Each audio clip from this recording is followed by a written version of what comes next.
Fragrance of life. ഭൂമിയിലെ മാലാഖമാരാണ് കുഞ്ഞുങ്ങൾ. നല്ല കുഞ്ഞായാൽ മാലാഖ കൂടെ കിടന്നുറങ്ങുമെന്ന് കുഞ്ഞുങ്ങളോട് നാം പറയാറുണ്ട്.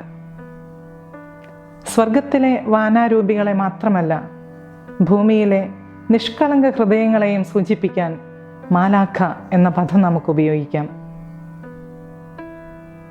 വല്ലപ്പോഴുമൊക്കെ കുഞ്ഞുങ്ങളുടെ തോളിൽ തട്ടിക്കൊണ്ട് പണ്ടിവിടെ ചിറകുണ്ടായിരുന്നു എന്ന് പറയുന്നത് അവരിലെ നിഷ്കളങ്ക ഭാവത്തെ വളർത്തുവാൻ സഹായിക്കും. ആംഗലേയ കവിയായ വേർഡ്സ്വർത്ത് പറയുന്നുണ്ട്, ഈ പ്രപഞ്ചത്തെ മനോഹരമാക്കുന്നത് കുഞ്ഞുങ്ങളുടെ സാന്നിധ്യമാണ്. അവരുടെ മുഖത്തെ ദൈവിക ചൈതന്യവും പ്രസന്നഭാവവും പ്രപഞ്ചത്തിൻ്റെ മനോഹാരിതയ്ക്ക് മാറ്റുകൂട്ടുന്നു. അതെ, ഈ ഭൂമിയിൽ സ്വർഗം തീർക്കുന്നവരാണ് കുഞ്ഞുങ്ങൾ. അതുകൊണ്ടാണല്ലോ ഈശോയും പറഞ്ഞത്, ശിശുക്കൾ എൻ്റെ അടുക്കൽ വരുവാൻ അനുവദിക്കുവിൻ, എന്തെന്നാൽ സ്വർഗരാജ്യം അവരെ പോലുള്ളവരുടേതാണ്. കുഞ്ഞുങ്ങൾ സഭയുടെ സമ്പത്തും രാഷ്ട്രത്തിൻ്റെ മുതൽക്കൂട്ടുമാണ്.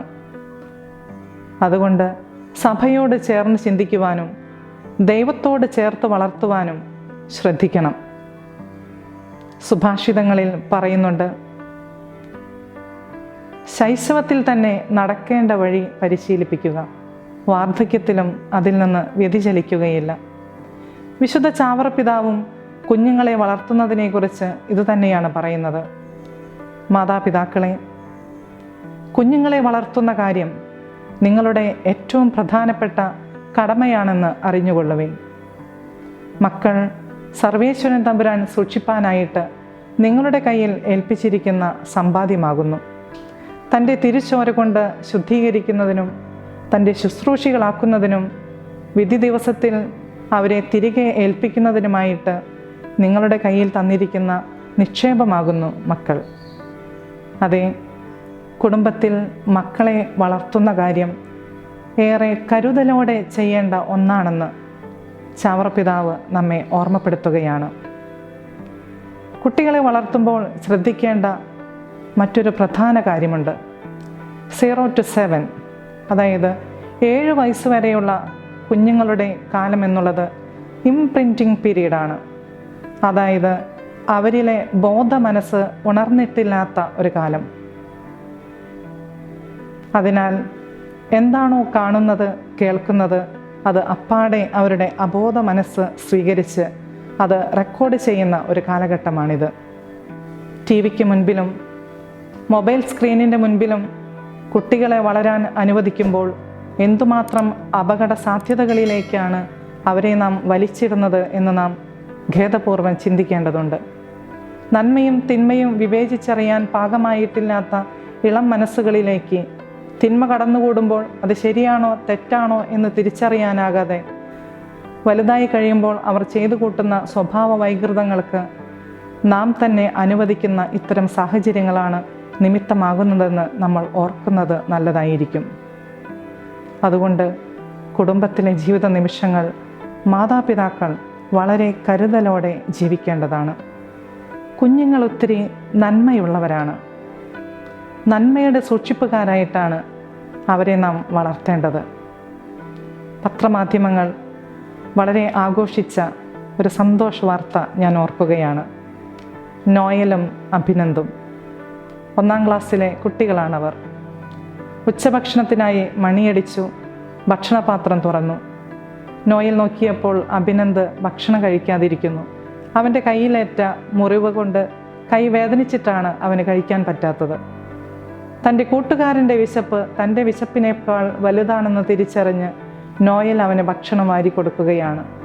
അവൻ്റെ ഭക്ഷണം പൂർത്തിയാക്കിയിട്ടാണ് നോയൽ ഇത് കഴിക്കുന്നത്.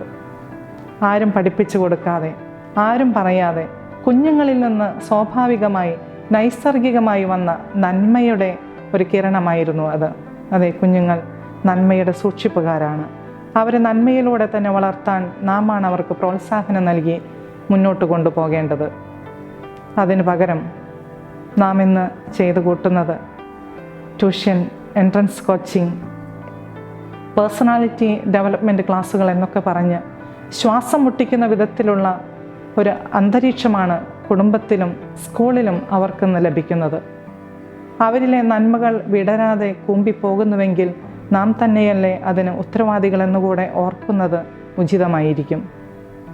കുട്ടികളുടെ ഒന്നാമത്തെ വിദ്യാലയമായ കുടുംബത്തിൻ്റെ ഉത്തരവാദിത്തം ഏറ്റെടുത്തിരിക്കുന്ന മാതാപിതാക്കൾ വെറും സെക്കുലർ പാരൻസ് ആകരുത്. ബൈബിളിലെ അപസ്മാരം പിടിപ്പെട്ട ബാലനെ ഈശോയുടെ അടുക്കിലേക്ക് കൊണ്ടുവന്നതുപോലെ നമ്മുടെ കുഞ്ഞുങ്ങളെ അവരുടെ പ്രശ്നങ്ങളിലും പ്രതിസന്ധിയിലും നാം കൂട്ടിക്കൊണ്ടു പോകേണ്ടത് എവിടേക്കാണെന്ന് നാം ചിന്തിക്കേണ്ടതുണ്ട്.